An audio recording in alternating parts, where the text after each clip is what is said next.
video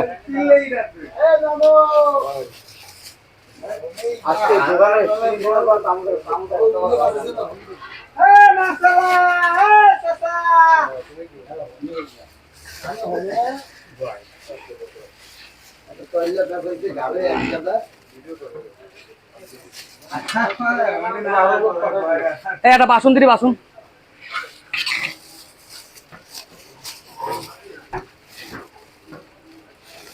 এটা হচ্ছে আমাদের সেই সাদের পক্ষ থেকে প্রতি শুক্রবার আমরা চেষ্টা করি আমাদের সামর্থ্য অনুযায়ী এইভাবে অসহায় দরিদ্র মানুষের পাশে দাঁড়ানোর জন্য সেই সাদের পক্ষ থেকে পার হাউস মোড় একটা বাসন দাও একটা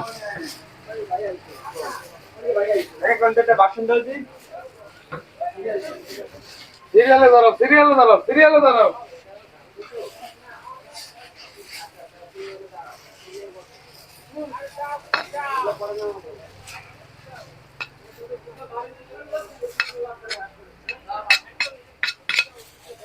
লেমন দিয়ে দে